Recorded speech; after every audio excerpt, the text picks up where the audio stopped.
Bonjour à tous et à toutes, aujourd'hui exceptionnellement on se retrouve pour une toute nouvelle vidéo concernant le Xiaomi Poco X3 Pro présenté lors du dernier launching de Xiaomi le 29 mars dernier. Nous allons passer en revue tous les détails de ce téléphone. Je commencerai par le design, ensuite par les caractéristiques, après par les points positifs et négatifs et je finirai par une conclusion.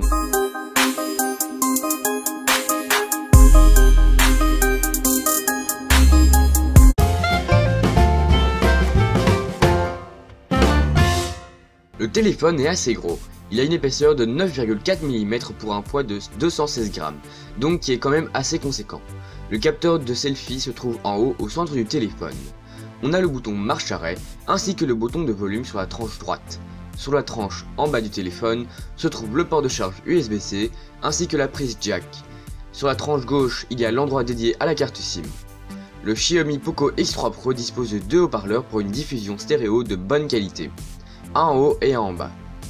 Au dos du téléphone il y a le nom du modèle, à savoir le Poco X3 Pro, ainsi que 4 capteurs photo au centre du dos, mais je reviendrai sur ça plus tard dans la vidéo.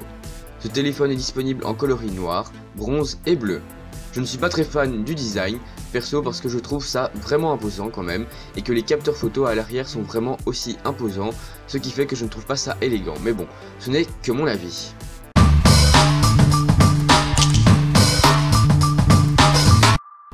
Commençons par l'écran, il fait 6,67 pouces, donc c'est quand même assez grand, on aime ou on n'aime pas, perso moi j'aime plutôt bien. C'est un écran LCD avec une belle luminosité et de beaux contrastes avec un taux de rafraîchissement qui est excellent vu que c'est du 120 Hz, donc qui dit 120 Hz dit une très belle sensation lors des ouvertures des apps ou quand vous naviguerez sur Google ou quoi que ce soit. On est sur le dernier interface de Xiaomi basé sur Android 11, à savoir le MIUI version 12. Le processeur de ce téléphone est celui de Qualcomm, à savoir le Snapdragon 860, qui va offrir de très belles performances. C'est une puce de très haut de gamme et très récente. Franchement, rien qu'avec ce processeur, ça offre un téléphone vraiment performant et ça sera vraiment chouette d'aller dessus. Il répondra à toutes vos attentes, comme aller sur YouTube, Insta, Google, etc. L'ouverture des apps est vraiment très rapide. Mais avant toute chose, ce téléphone est vraiment axé sur le gaming. Il est vraiment fait pour les geekers, ceux qui aiment jouer sur leur téléphone, et bien c'est vraiment celui-là qu'il faut prendre. Grâce encore une fois à ce processeur, qui je le répète est celui du Snapdragon 860, la qualité des graphismes qui sont les plus poussés sont excellents. Il n'y aura pas de bug ni de lag, c'est fluide comme il faut, ça sera vraiment agréable à jouer dessus, donc pour ceux qui jouent beaucoup sur le téléphone, prenez le Poco X3 Pro. Il dispose même d'un système de refroidissement pas trop mal en cas de surchauffe du téléphone lors d'une séance trop longue de jeu. A côté de ça, l'interface est très personnalisable, avec de nombreux paramètres comme le mode clair, sombre, le déverrouillage par empreinte digitale et plein d'autres. Il y a vraiment moyen de personnaliser à votre goût votre téléphone. Pour ce qui est de l'autonomie, on a une batterie de 5160 mAh. Le téléphone tiendra facilement avec une utilisation classique un peu plus de 2 jours. La recharge est une recharge rapide de 33 watts, donc comptez plus ou moins 30 minutes pour une augmentation de 60% et 59 minutes pour une recharge complète. Ce téléphone dispose de 6 ou 8 Go de mémoire vive et 128 Go de stockage extensible.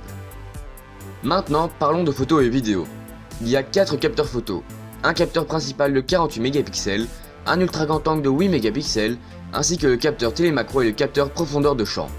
La qualité des photos est correcte, pas extraordinaire mais ça reste quand même bien, surtout pour un téléphone comme le Poco X3 Pro. Je trouve que le capteur télémacro et la profondeur de champ ne sont d'aucune utilité et pas nécessaires. Pour les vidéos, vous pourrez filmer en 4K 30 images par seconde. A côté de ça, il y a plusieurs modes comme le mode nuit, le dual vidéo, vidéo accélérée et plein d'autres, c'est vraiment très diversifié. Et ce téléphone alors, il coûte combien? Il coûte entre 200 et 250 euros. Une fois de plus, Xiaomi ne me déçoit pas avec ses prix, qui défient quand même toute concurrence. Il n'y a pas à dire, niveau rapport qualité-prix, c'est excellent. Ce téléphone vaut vraiment ce prix pour moi.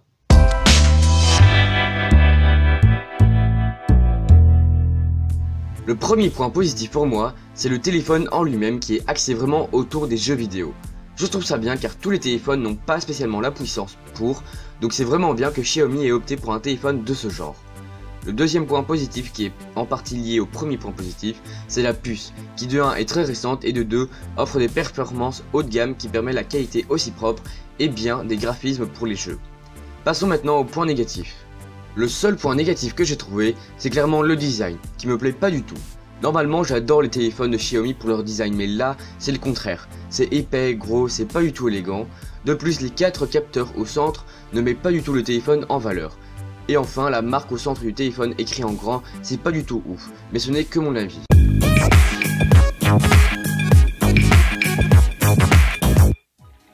Alors, qu'est-ce qu'il faut retenir de ce téléphone? Eh bien, téléphone axé vers les jeux vidéo, taux de rafraîchissement excellent, le design qu'il faudra prendre en compte avant de l'acheter, une puce qui fait vraiment le taf. Non, franchement, je ne suis pas déçu de ce téléphone, mis à part le design. Je trouve que c'est vraiment bien que Xiaomi opte pour un téléphone différent des autres, ça permet de changer un peu et c'est pas plus mal, donc j'approuve totalement.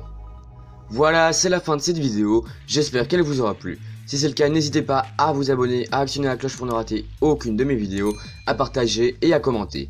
Nous on se retrouve mercredi prochain 13 h pour une toute nouvelle vidéo. Donc moi je vous dis à mercredi, d'ici là, portez-vous bien.